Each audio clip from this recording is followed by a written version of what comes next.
amalan apa saja Beb yang bisa tetap mengalir sampai kubur? Nabi amalan ya, amalan yang meskipun kita sudah ada di dalam kubur tapi kita masih bisa merasakan manfaatnya. Nabi Muhammad mengatakan ada 7 amalan yang masih tetap bisa dirasakan oleh siapapun yang sudah meninggal dunia. Dikatakan, ini diriwayatkan oleh Abi Dawud. Beliau mengatakan bahwa yang pertama adalah allama ilman, mengajarkan ilmu. Jadi kalau kita mengajarkan ilmu, kemudian yang belajar itu tadi mengamalkan ilmu yang kita ajarkan, setiap orang yang mengamalkan ilmu dari kita, maka kalaupun kita sudah meninggal dunia, pahalanya tetap lari ke kita. Misalnya, sampai tak ajari wudhu, sampai selesai caranya wudhu seperti ini yang membatalkan ini, selesai sampai belajar, saya mati. Lah sampean wudhunya ngikuti saya, ngikuti yang saya ajarkan, maka pahala wudhunya sampean itu juga lari ke saya, meskipun saya sudah ada di dalam kubur. Ditambah lagi sama Pak Raden diajarkan ke anaknya, diajarkan ke adiknya, diajarkan ke semua, maka pahala ibadah mereka semuanya lari ke saya, tanpa mengurangi pahala orang yang beramal. Jadi kamu tetap dapat pahala, saya juga dapat pahala yang kamu dapatkan. Ini manfaatnya mengajarkan ilmu. Makanya paling utama itu alim, orang alim. Yang kedua, orang yang memberikan air dari sungai, memberikan jalan dari sungai, air itu untuk jalan ke sawahnya, gitu. Mengairi sungai, gitu ya, dengan air sungai. Jadi misal Pak Raden punya sawah, ya dekat dengan kali, saya yang memberikan jalan. Ya.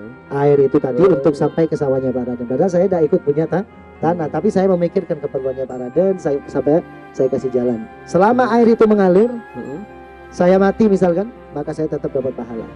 Belum itu nanti jadi beras dimakan orang banyak. Bahkan orang banyak. Nah, makanya Nabi melanjutkan lagi, man hafara bi'ran, orang yang menggali sumur. Jadi diam ada tanah, misalkan samping jalan, kita sediakan gali sumur.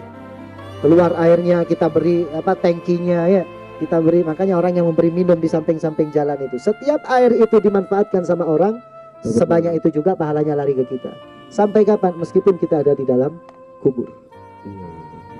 Dan yang berikutnya, orang yang menanam tanaman, pohon kurma misalkan, saya nanam sekarang, atau jati lah, saya nanam sekarang. Ya kan nggak mungkin saya merasakan hasilnya dari tanaman itu. Yang merasakan siapa? Anak, cucu, ya. Ketika mereka memanfaatkan, maka pahala yang mereka dapatkan juga lari ke saya. Nah, misalnya pohon jati itu digunakan bangunan untuk maksiat gimana? Itu beda lagi. Nggak tahu. Beda kita lagi. Kan nggak tahu. Tapi kita mendapatkan pahala daripada mengalirkan manfaat kepada orang yang mengambil manfaat. Jadi adapun orang yang mengambilnya kemudian digunakan untuk maksiat, maka itu urusannya dia dengan Allah.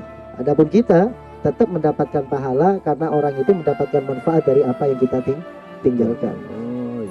Berikutnya sudah berapa tadi?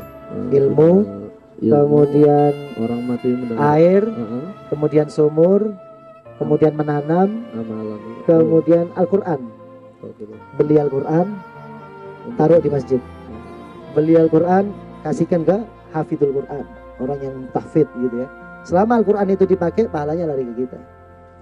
Kemudian yang keenam, membangun masjid.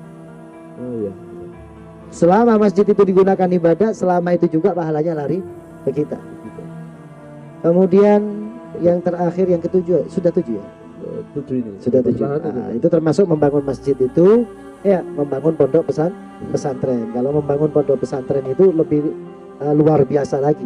Kenapa? Santri yang belajar, mereka keluar dari sana. Santri yang belajar, mereka keluar dari sana. Setelah keluar, bikin pondok pesantren lagi. Wah, itu berlipat-lipat kan? Berlipat lagi kan? Punya santri lagi. Santrinya bikin pesantren lagi, punya santri lagi. Maka pahalanya berkesinambungan. Itu bedanya antara sodako ke masjid dengan sodako ke pondok pesantren. Gitu. Karena di situ mencetak ulama-ulama. Mencetak ulama. Dan ulamanya mencetak ulama lagi. Terus begitu berkesinambungan. Nah itu jadi 7 amalan itu yang tetap mengalir meskipun kita sudah ada di dalam kubur. ya.